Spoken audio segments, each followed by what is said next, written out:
Today guys, ito gagawa ako ng plastic house for my plants. Ayan, tingnan natin kung paano siya gawin. So, gamit ko yung table namin. Metal table. So, ayan, lakas ng muscle ko dyan ha. Naboring kasi ako katatapos ko lang niyan maglinis. So, itong idea kong ito guys, nasa utak ko lang. So, ewan ko kung magagawa ko siya ng tama. Hindi ka pa siya na-search sa YouTube. Ewan ko. Basta naisipan ko lang to. So, tignan ko kung masundan ng utak ko yung So, bali parang yan siya. Glass house ang gagawin ko pero plastic house. So, yung glass house kasi pang protect sa mga plants pag winter para hindi lamigin. So, mahal ang glass house kaya plastic house na lang ang gagawin ko. So, ayaw ko naman magkarpentero dahil wala akong alam sa mga pagpukpok ng mga kahoy-kahoy. So, yan na lang gamitin ko yung table. At least yan siya, stabil. Maano siya, matibay. So guys, first trial ko lang ito. Pinaka first. Walang pa yan, hindi ko pa yan nagawa dati. So, we will see. Parang siya parang kulang yung table. Ang dami ko pa kasing plants Kung pwede lang, mas malaking table ang gawin ko. Mas malaking plastic house. So, ayan na yung first. Ito guys, ito yung sa harap. Yan muna ang una kong nilagyan ng plastic. Bali half pa lang yan half. Sa harap lang yan. Tapos meron pa sa sa side, doon sa likod. So next, another side, ayan yung cameraman ko, lalabas yan siya. Cameraman will going out.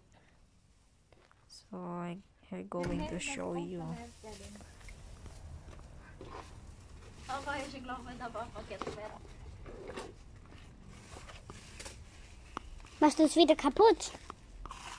Dann geht mehr der Papa.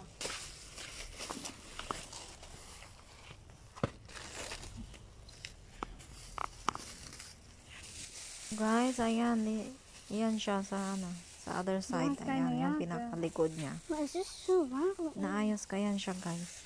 Plastic na yan guys, yung sa may yan kasamang Es ist tape. warm. So tinake ko yan siya sa pinakasilong. Yan ay mata. Nakasilong ng table guys. So Oh my ayan God. na yung kabilang side. Para maging doble yan siya. Para mas warm siya konti. Ang nipis kasi ng plastic na yan Pero at least maprotektahan yung mga plants ko. Oh, please. Schön. So, kleinen Moment.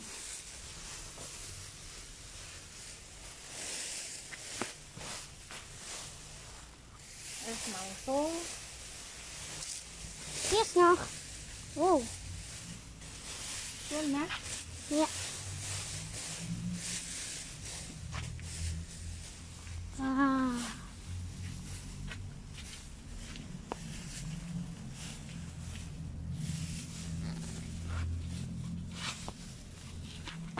Guys, ito yung inaayos ko. Yan yung pinakapintuan niya.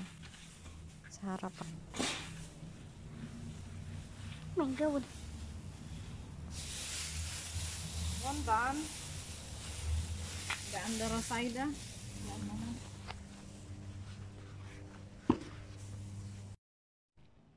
So guys, ayan, tapos na siya. So magkabilaan yung paan ng table, magkabilaan, inanuhan ko yan siya.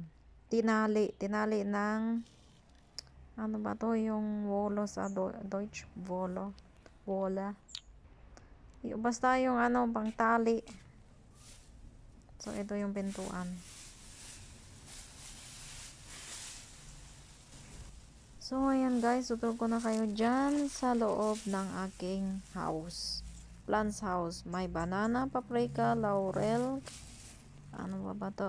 Kamote. May avocado pa, ewan ko kung mabubuhay yan dyan siya.